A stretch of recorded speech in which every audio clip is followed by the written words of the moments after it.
Anne of Green Gables. Chapter 7. The New Interest in Life. The next afternoon Anne, bending over her patchwork at the kitchen window, happened to glance out and beheld Diana down by the Dryad's bubble beckoning mysteriously.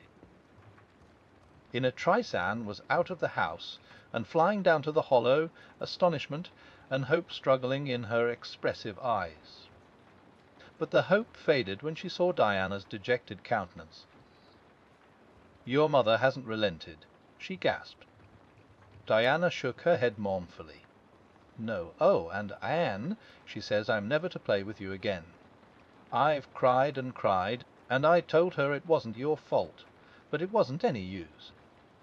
I had ever such a time coaxing her to let me come down and say good-bye to you. She said I was only to stay 10 minutes, and she's timing me by the clock.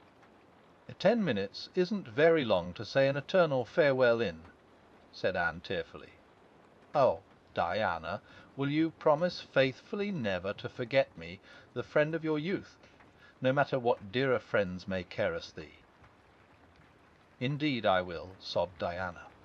"And I'll never have another bosom friend. I don't want to have. I couldn't love anybody as I love you.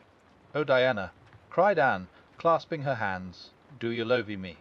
"Why, of course I do. Didn't you know that?" "No mo." Anne drew a long breath. I thought you like me, of course, but I never hoped you loved me." "Why, Diana, I didn't think anybody could love me. Nobody ever has loved me since I can remember. Oh, this is wonderful. It's a ray of light which will forever shine on the darkness of a path severed from thee, Diana. Oh, just say it once again." "I love you devotedly, Anne," said Diana stanchly. "And I always will, you may be sure of that." "And I will always love thee, Diana," said Anne, solemnly extending her hand. "In the years to come thy memory will shine like a star over my lonely life, as that last story we read together says. Diana, wilt thou give me a lock of thy jet, black tresses in parting to treasure forevermore? Have you got anything to cut it with?" queried Diana, wiping away the tears which Anne's affecting accents had caused to flow afresh, and returning to practicalities. "Where's?" "I've got my patchwork scissors in my apron pocket, fortunately," said Anne. She solemnly clipped one of Diana's curls. "Fare thee well, my beloved friend. Henceforth we must be as strangers, though living side by side. But my heart will ever be faithful to thee." Anne stood and watched Diana out of sight, mournfully waving her hand to the latter whenever she turned to look back. Then she returned to the house, not a little consoled for the time being by this romantic parting. "It is all over," she informed Marilla. "I shall never have another friend. I'm really worse off than ever before, for I haven't Katie Morris and Violetta now. And even if I had, it wouldn't be the same. Somehow, little dream girls are not satisfying after a real friend. Diana and I had such an affecting farewell down by the spring. It will be sacred in my memory forever. I used the most pathetic language I could think of, and said thou and thee. Thou and thee seem so much more romantic than are you. Diana gave me a lock of her hair, and I'm going to sew it up in a little bag and wear it around my neck all my life. Please see that it is buried with me, for I don't believe I'll live very long. Perhaps when she sees me lying cold and dead before her, Mrs. Barry may feel remorse for what she has done, and will let Diana come to my funeral.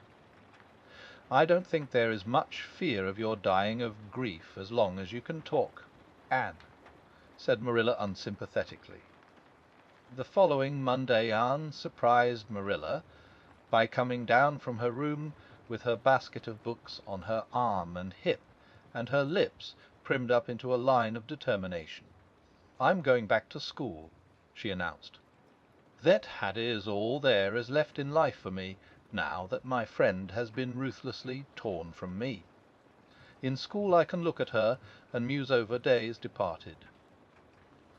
You'd better muse over your lessons and sums, said Marilla, concealing her delight at this development of the situation.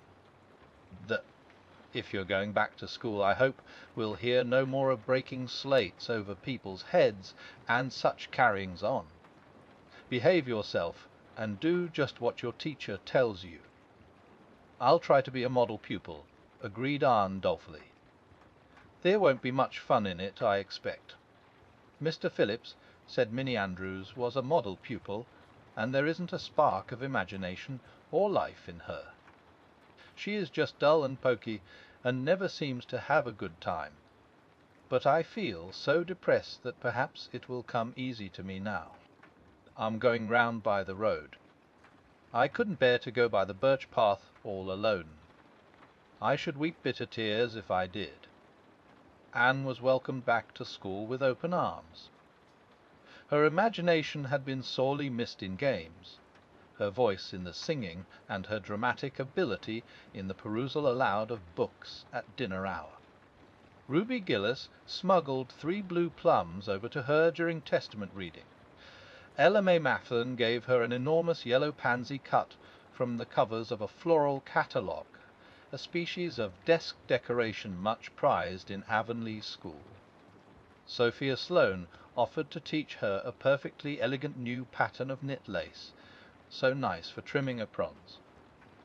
Katie Boulter gave her a perfume bottle to keep slate water in, and Julia Bell copied carefully on a piece of pale pink paper, scalloped on the edges, the following effusion. To Anne, 1 twilight drops her curtain down and pins it with a star, remember, that you have a friend though she may wander far. It's so nice to be appreciated, sighed Anne rapturously to Marilla that night. The girls were not the only scholars who appreciated her. When Anne went to her seat after dinner hour, she had been told by Mr. Phillips to sit with the model Minnie Andrews. She found on her desk a big luscious strawberry apple.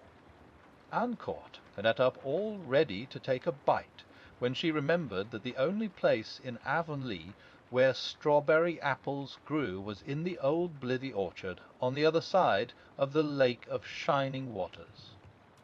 Anne dropped the apple as if it were a red, hot coal, and ostentatiously wiped her fingers on her handkerchief. The apple lay untouched on her desk until the next morning, when little Timothy Andrews, who swept the school and kindled the fire, annexed it as one of his perquisites. Charlie Sloane's slate pencil, gorgeously bedizened with striped red and yellow paper, costing 2 cents where ordinary pencils cost only 1, which he sent up to her after dinner hour, met with a more favourable reception.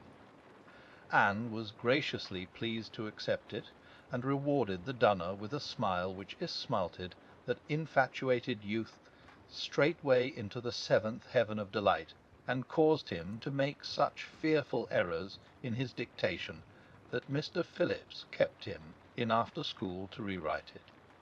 But as the C. Keesar's pageant shorn of Brutus bust did but of Rome's best son remind her more, so the marked absence of any tribute or recognition from Diana Barry, who was sitting with Gertie Pye, embittered Anne's little triumph. Diana might just have smiled at me once, I think, she moaned to Marilla that night. But the next morning a note most fearfully and wonderfully twisted and folded, and a small parcel were passed across to Anne. "Dear Anne," ran the former, "Mother says I'm not to play with you or talk to you even in school. It isn't my fault, and don't be cross at me, because I love you as much as ever. I miss you awfully to tell all my secrets to, and I don't like Gertie Pye one bit. I made you one of the new bookmarkers out of red tissue paper.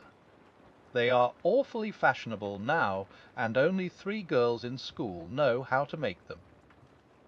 When you look at it, remember your true friend, Diana Barry." Anne read the note, kissed the bookmark, and dispatched a prompt reply back to the other side of the school. My own darling Diana, of course I am not cross at you, because you have to obey your mother. Our spirits can commune. I shall keep your lovely present forever. Minnie Andrews is a very nice little girl, although she has no imagination. But after having been Diana's bosom friend, I cannot be Minnie's. Please excuse mistakes, because my spelling isn't very good yet, although much improved. Yours until death us do part, Anne or Cordelia Shirley. P. As I shall sleep with your letter under my pillow tonight. A.S. Marilla pessimistically expected more trouble since Anne had again begun to go to school, but none developed. Perhaps Anne caught something of the model spirit from Minnie Andrews. At least she got on very well with Mr. Phillips thenceforth. She flung herself into her studies heart and soul, determined not to be outdone in any class by Gilbert Blythe. The rivalry between them was soon apparent. It was entirely good-natured on Gilbert's side, but it is much to be feared that the same thing cannot be said of Anne, who had certainly an unpraiseworthy tenacity for holding grudges. She was as intense in her hatreds as in her loves. She would not stoop to admit that she meant to rival Gilbert in schoolwork, because that would have been to acknowledge his existence, which Anne persistently ignored. But the rivalry was there, and honours fluctuated between them. Now Gilbert was head of the spelling class. Now Anne, with a toss of her long red braids, spelled him down. One morning Gilbert had all his sums done correctly, and had his name written on the blackboard on the roll of honour. The next morning Anne, having wrestled wildly with decimals the entire evening before, would be first. One awful day they were ties, and their names were written up together. It was almost as bad as a take.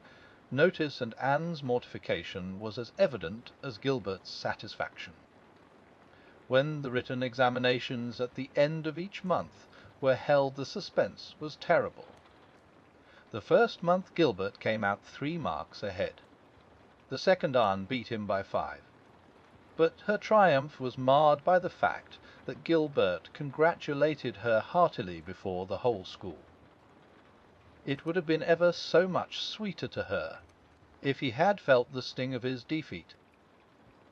Mr. Phillips might not be a very good teacher, but a pupil so inflexibly determined on learning as Anne could hardly escape making progress under any kind of teacher. By the end of the term Anne and Gilbert were both promoted into the 5th class and allowed to begin studying the elements of the branches, by which Latin, geometry, French, and algebra were meant. In geometry Anne met her Waterloo. "It's perfectly awful stuff, Marilla," she groaned. "I'm sure I'll never be able to make head or tail of it. There is no scope for imagination in it at all. Mr. Phillips says I'm the worst dunce he ever saw at it. And Jill, I mean some of the others are so smart at it. It is extremely mortifying, Marilla. Even Diana gets along better than I do. But I don't mind being beaten by Diana. Even although we meet as strangers now, I still love her with an I next T UN Geis H a Bela love. It makes me very sad at times to think about her. But really, Marilla, one can't stay sad very long in such an interesting world, can one?"